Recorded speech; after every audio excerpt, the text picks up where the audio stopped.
बार card renew हो जाएगा, उसके बाद आप किधर भी अपना काम भी कर सकते हैं, अपना कोई भी बिजनेस कर सकते हैं। आपके पास कार्ड होता है, चाहे वो पहले साल आ जाए, तो आप ट्रैवल कर सकते हैं आप पूरे पाकिस्तान शंजन में जिधर में, पाकिस्तान हाँ भी। पाकिस्तान में भी ट्रैवल कर तो सकते ये हैं। अब सबसे अच्छा नहीं लीगल है अगर आप, लीगल प्रोसेस है तो ना ये आपका। हाँ मुझे 6 मंथ, लाइक विदिन 6 मंथ मेरा क्लियर हो गया था चलो जी। सर। अभी हमारे भाई जो है ना, ये स्पेनिश है।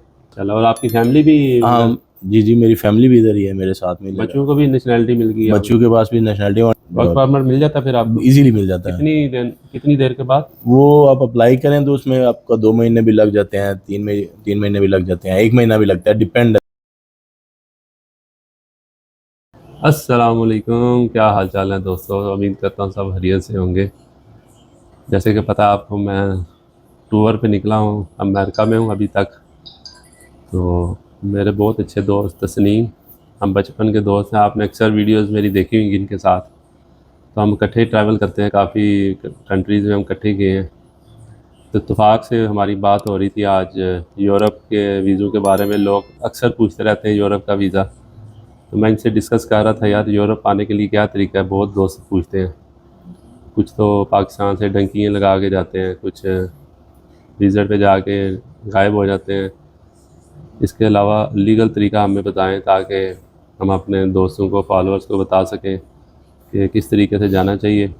पहले तो हम इनके हाल पूछते हैं, ये कब से स्पेन में है, इनका पूरा इंट्रोडक्शन लेते हैं, फिर उसके बाद हम नेक्स्ट बात करते हैं। जी तस्नीम साहब, क्या हाल चाल है जनाब? अल्हम्दुलिल्लाह ठीक ठाक जी, ज़बरदस्त। मुझे वैसे ऑलमोस्ट तो मुझे 19 ईयर्स हो गए स्पेन में।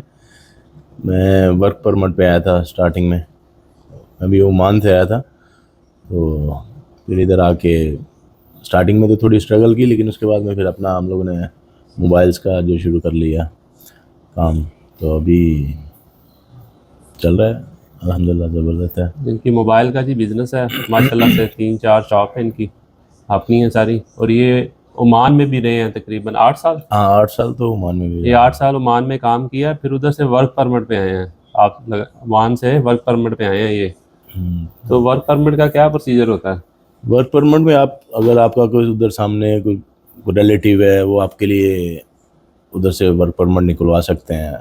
वो थोड़ा इजी भी होता है, और दूसरा वो मतलब आपके लिए बेस्ट ऑप्शन है कि आप डंकी लगा के आए हैं। कितने लोग जो आते हैं डंकी लगा के, कोई आ रहा है तुर्की से आ रहा है, यूनान से आ रहा है, डंकी लगा के आते हैं। अभी रिसेंटली शायद एक मतलब कितने 40 बंदे जो लीबिया से आ रहे थे, और डंकी लगा के, तो वो कश्ती डूब गई। उसमें बहुत सारे अपने पाकिस्तानी भाई हैं जो वो भी अभी तक नहीं मिल रहे, तो अपनी ज़िंदगी को भी खतरे में डालते हैं। फिर आके स्ट्रगल, जो डंकी लगा के आ रहे हैं उनको फिर इधर आके वीज़ा का प्रॉब्लम है, फिर रहने का प्रॉब्लम है, तो बहुत सारे मसले। फिर आपको जॉब तो नहीं मिलती होगी ना जॉब जो इस तरह? इजीली नहीं मिलती। कोई भी आप किधर करेंगे तो जिसने भी करना है, आपको सिर्फ खाने के लिए ही देना है बस, कि आप अपना खाने का सिस्टम चलाएं। वो भी इतना इजी नहीं है, लोग आपको यूज़ करते हैं।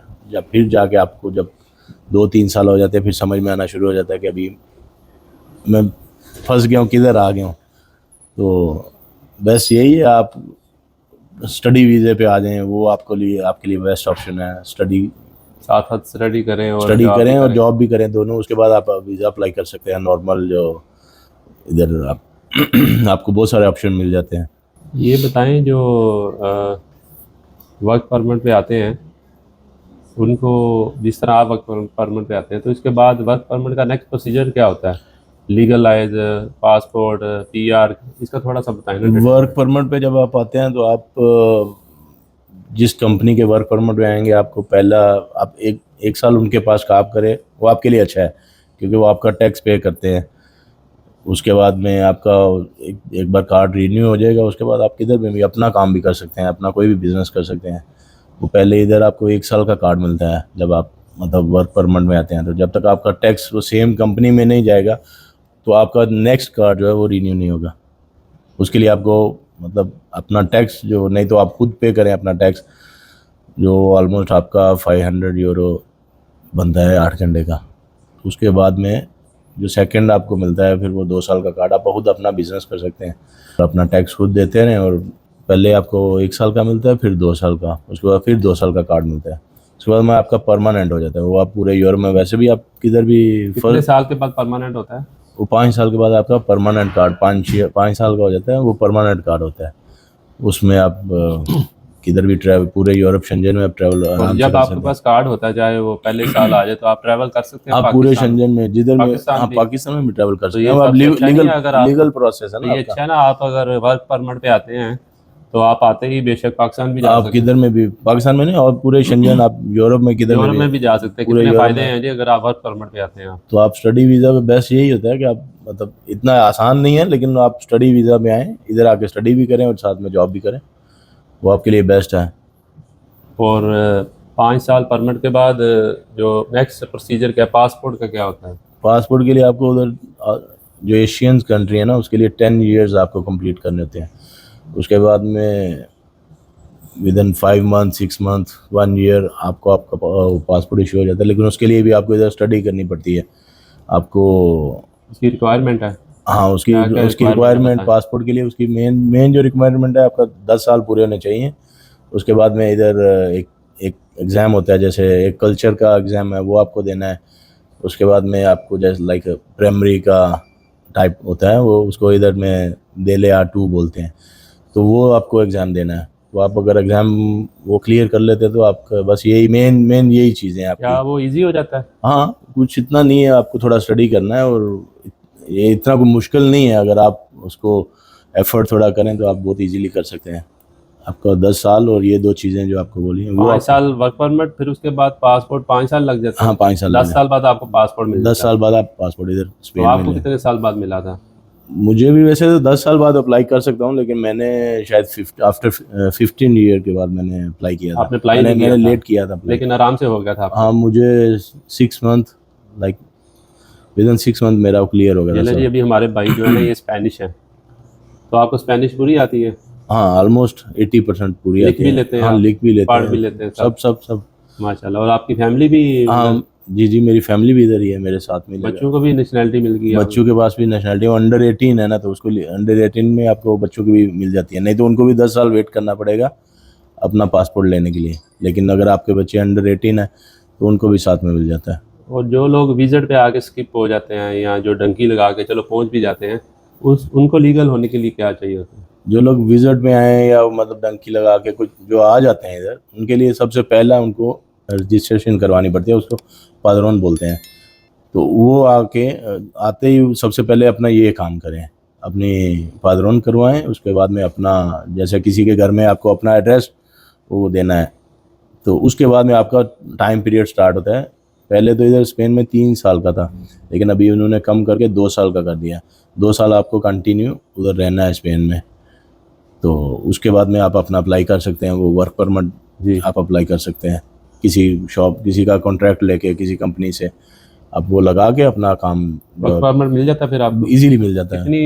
कितनी देर के बाद? वो आप अप्लाई करें तो उसमें आपका 2 महीने भी लग जाते हैं, 3 महीने भी लग जाते हैं, 1 महीना भी लगता है, डिपेंड रहता है। तो इतना इतना मुश्किल नहीं है। अगर आप पहुंच जाते हैं तो उसके लिए आपको थोड़ी सी, अगर आपका उधर कोई रिलेटिव है, आपका भाई है या आपका कोई वो कज़न है, मैनेज कर लेते हैं? वो आपको मैनेज कर आप अपने साथ रख के या चलो जी, कर सकते बड़ी हैं। ज़बरदस्त आपने इन्फॉर्मेशन दी है। लेकिन ये तस्नीम भाई ने भी यही बताया है जी, डंकी तो एक आपने नहीं लगा के आनी, ये तो इलीगल है, उसमें जान का भी उसमें रिस्क जान है, का भी। और बहुत कम पहुंचते हैं। तो इस तरह की चीज़ का क्या फ़ायदा है जिसमें जान, आप पीछे आपकी फैमिली है रोती रहे बाद में। आप लीगल तरीके से जाएं स्टडी वीज़े पे, नहीं तो विज़िट पे जाके ट्राई करें। अगर आपको विज़िट पे जाके उधर कोई पीआर अपना वर्क परमिट दे देता है तो वो ईजी है। अब वो तो बहुत ईजी हो हाँ जाता जी, है ना, फिर तो ये आपका 2 तरीके हैं। उसके अलावा और आप क्या थोड़ा मैसेज देना टाइम चाहते हैं? टाइम आपका थोड़ा उसमें लगेगा, लेकिन आप बेस्ट है आप स्टडी वीज़ा अप्लाई करके आएँ। पाकिस्तान से वीज़ा अप्लाई करके आप पाकिस्तान से भी वीज़ा अप्लाई कर सकते हैं। ये जो डंकी लगा के आते हैं, ठीक है, पाकिस्तान में आप नहीं रह सकते, लेकिन आप बेस्ट अपनी कोशिश करें कि आप वर्क वीज़े पे आएँ। कोई भी इजी आप वे देखें जिसमें आपको आपकी जान का खतरा ना हो। जी, चलो जी, बहुत बहुत शुक्रिया। जी, आज के इनसे बड़ी मुश्किल से हमने टाइम लिया, ये हाथ में नहीं थे आ रहे काफ़ी दिन के। तो इसके अलावा अगर आपको कोई और किसी दोस्त को कोई सवाल जवाब हो, आप मुझे कमेंट कर सकते हैं यूट्यूब पे। Thank you very much. And follow करते रहें, सब्सक्राइब करते रहें, आगे अपने दोस्तों के लिए अच्छे अच्छे वीडियोज़ के लिए फॉरवर्ड किया करें। Thank you very much.